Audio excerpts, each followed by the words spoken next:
welcome back, Harry Jacobs here. Today we're going to be doing some digital art, but before we get on with that, I'd just like to say if you enjoyed the video, please make sure to give this video a like, subscribe if you're not already, and leave a comment of what you'd like to see me draw or paint next. Really, any engagement with the video helps YouTube know that people are enjoying it, and is more likely to suggest it to other people. So anything like that, please, really helps me out a lot. So. Oh, and also if you want to buy a print or a t-shirt featuring the design featured in today's video, then check out the link in the description below, and there'll be information on how you can obtain that Let's just get on with it. Well, thank you very much, camera Carrie. It's time for voiceover Carrie to take over from here. And at the moment I'm just planning out the image. I have not really any idea of what I'm kind of planning on doing at this point. I think at this point I was sort of planning on doing some kind of exploded earth. Yeah, you can see I'm sort of doing some cracked lines. In the end, I didn't actually go with this design at all. I decided to change it up a bit. So I was trying to put a design around it, sort of like maybe like a flame, but I thought that kind of thing, where that sort of goldfish bowl gave me an idea of putting, well, why don't I put all the planets or the solar system contained within a goldfish bowl. I thought that would look quite a cool image. So I ended up going down that direction instead, which I think it worked out pretty well in the end. But you shall be the judge of that, I'm sure. So now I've got the sort of the image in my head of what I want to be going with. I'm starting to plan out a bit more in a more structured way, using the ovals or ellipses here to plan out the shape of a goldfish bowl. Worked pretty well.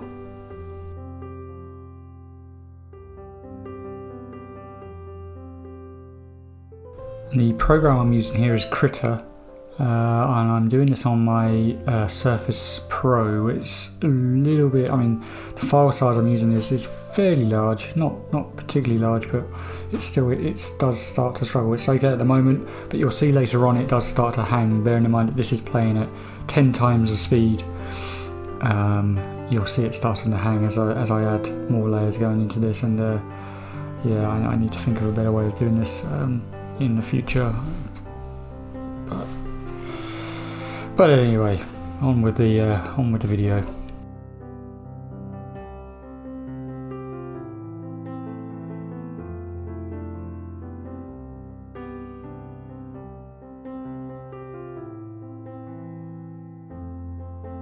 I'm trying to keep these planets, so each of these circles represents one of the planets of the solar system, and I'm trying to keep them all vaguely similar, accurate in terms of scale. I mean, they're not, accurate in terms of scale, but yeah, just by eye and just by my kind of what I think the sizes of the planets are.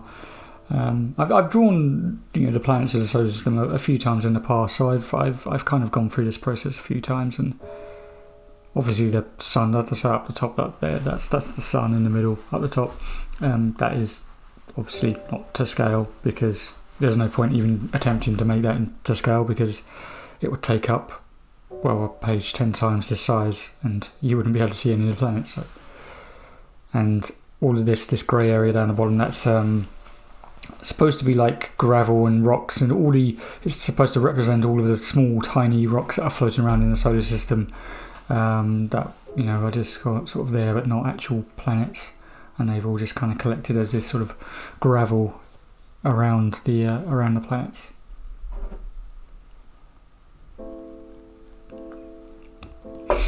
So now I've isolated all, just one layer. This is going to be Jupiter, and I'm going to go through each planet now and just put in the details for each one. And again, this is something that I've done a couple of times in the past, so I am using a reference image here, but it's pretty pretty standard for me by this point to draw the planets. I don't really have to think too much about it.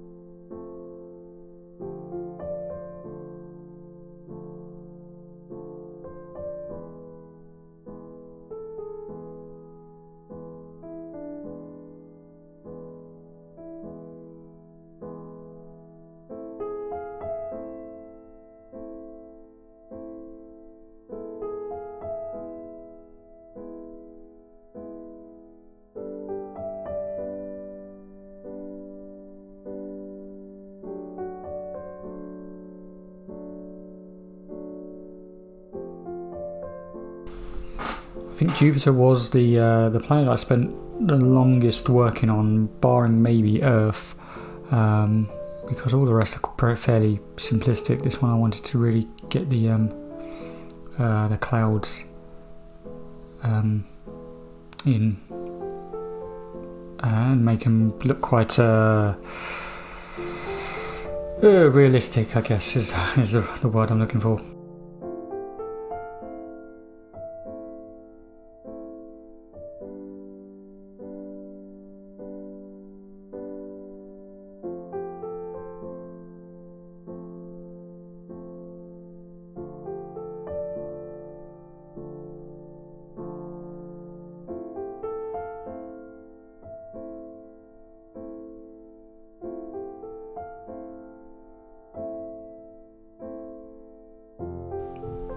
Now on to Saturn, I believe this was.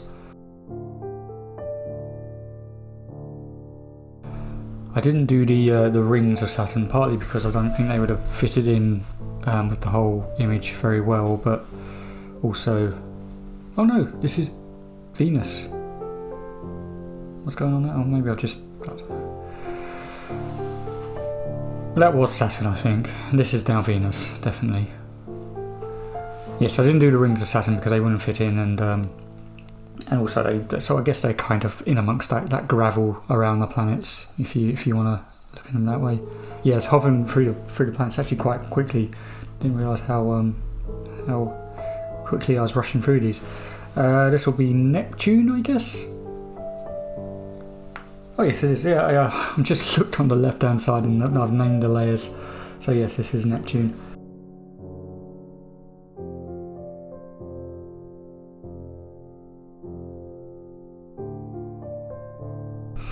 And now on to Uranus. Pretty simplistic one, actually. Oh no, this is Earth. Ignore me. Again, read the names of the layers. Carrie, you moron. So yeah, this was a bit more involved. I wanted to make it, not actually going for an accurate representation of the continents here, because I couldn't be bothered, basically. But also I knew I was going to be covering the whole thing in a thick layer of clouds anyway, so the continents wouldn't really be recognisable underneath all of that.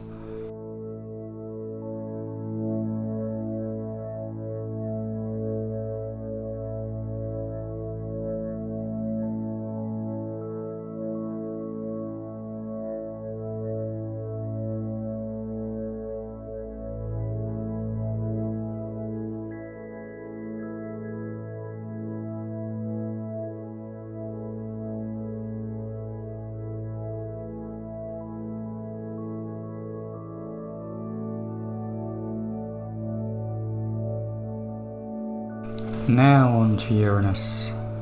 Yes, this is a very simplistic one. It's pretty much just a ball of gas. So there's not much detail on it. And Mars now. There's something I do like painting Mars. It's something quite satisfying about it.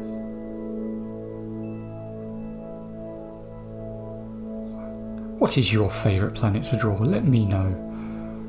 Because we all have favourite planets that we love drawing, don't we? Alright? Alright? It's not weird? No.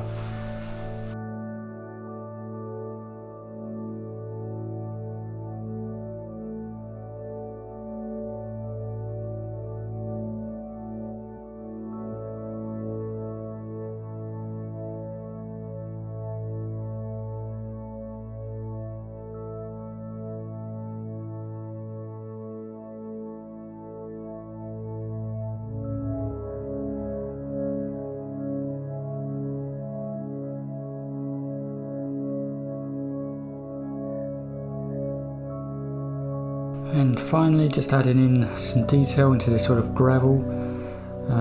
Again, this is all just the tiny rocks and little lumps of stuff that are floating around in the solar system, all kind of collected at the bottom.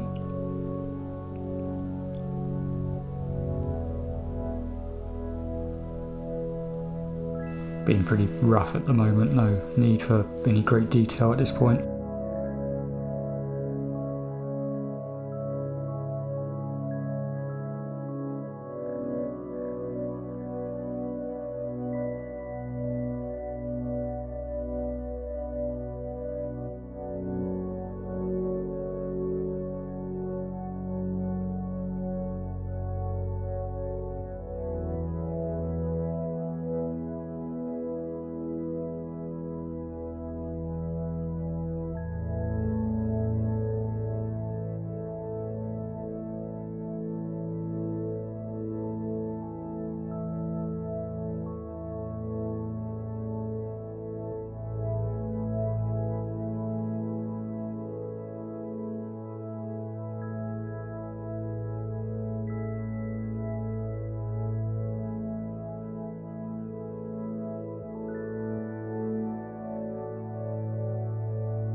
There you go. You can start to see the how it's coming together now. What I had in mind. It's starting to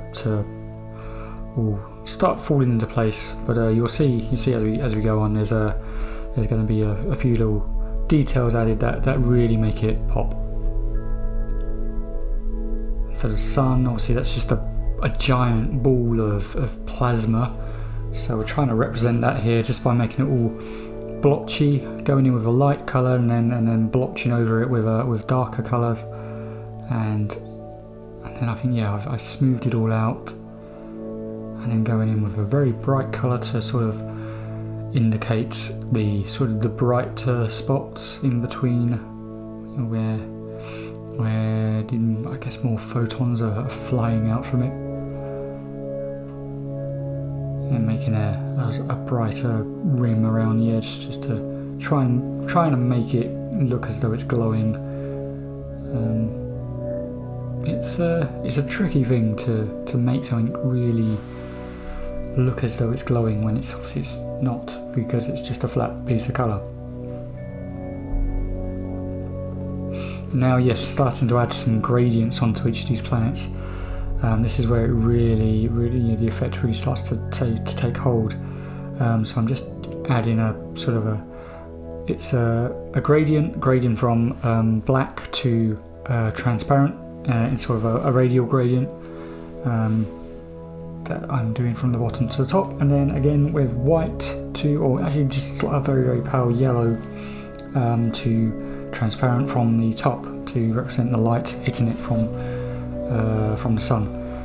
And I wouldn't normally recommend using black, solid black as a shadow colour, because it just doesn't normally look very realistic, but in a space scene it does make sense because there's no ambient occlusion, there's nothing around you that's bouncing light around, and because that's normally why black isn't a very good shadow colour, because you don't normally get perfectly black shadows. It's light has bounced off other surfaces, picked up a bit of colour from that, and that's still bouncing off the back, even in a shadowed area. So that's why normally solid black is not good as a shadow colour, but here this is in the realms of space art, it actually works pretty well. It gives that really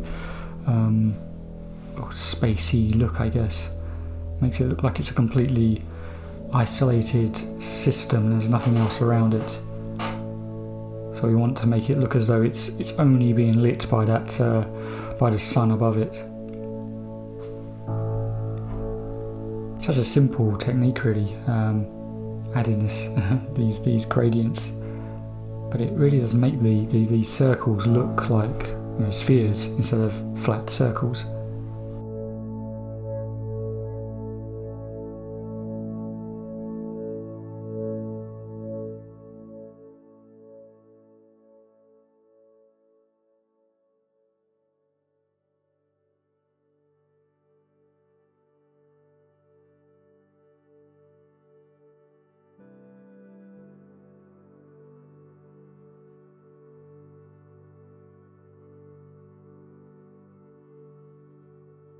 and by this point the software is really starting to struggle. Again, this is 10 times speed, and it's taking this long to update and sort of finish doing what I've asked it to do. I was mildly frustrated with it, let's say, but I've got some plans for the future, because this tablet just isn't man enough for dealing with larger files and lots of layers and all that. But I'm thinking of pen remoting onto my desktop in the future, but I'm gonna have to have a look into that.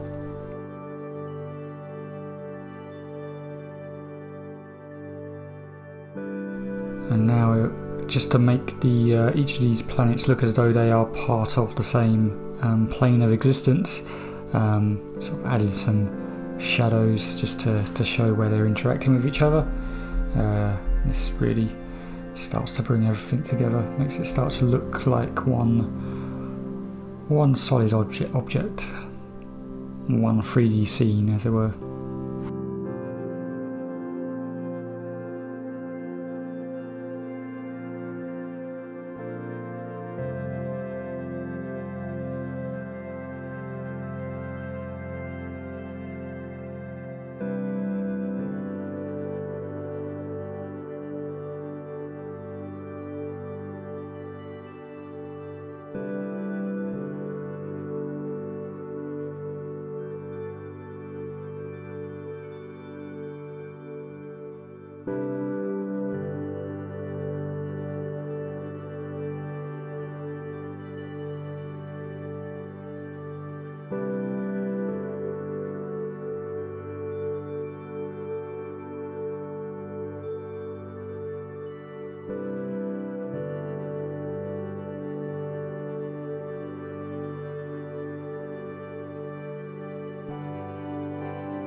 So now I'm going to try and work on this goldfish bowl. At the moment it's just kind of sketched in, and I want to make it actually look like it's a glass bowl.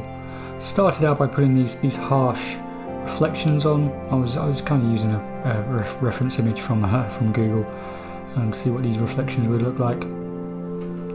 Kind of worked, but well, you'll see as I go along. I kind of keep them for a while.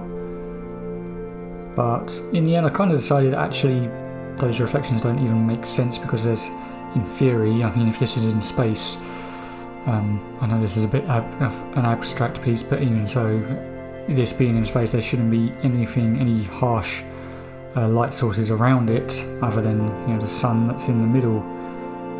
So where would these reflections be coming from? And so in the end I kind of removed these and just focused on trying to make it look as though it's being lit from the inside out rather than the outside in.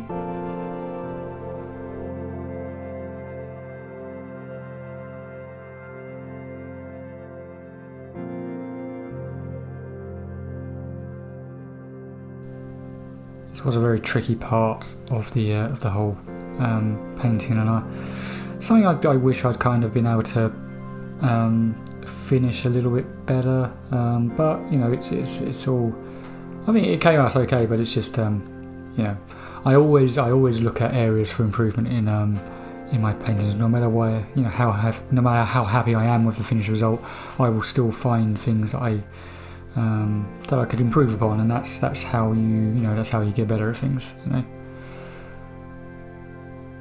So yeah, the reflections on this is definitely where I would improve upon it if I were to do it again.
Now just trying to get that final glowing effect on the sun, adding a sort of a rim of a gradient.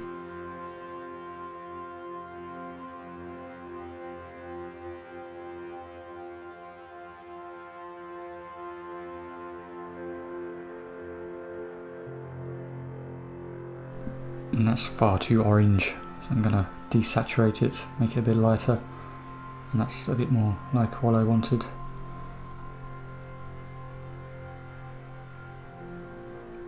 Going in manually with a brush now to sort of add some sort of glare, kind of coming back in with a darker colour. It's quite an effective technique.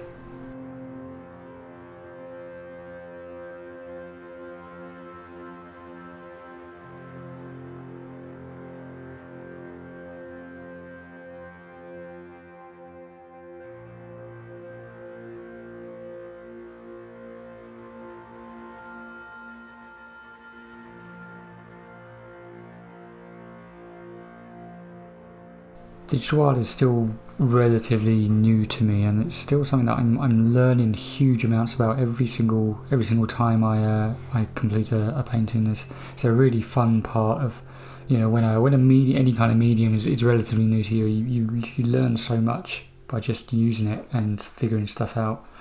It's my favourite part of using any medium, is when you're kind of most unfamiliar with it. It's when you have the most fun with it, I think.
Okay, looks like we are about wrapping up here. This is almost a finished piece, so I hope you enjoyed the video.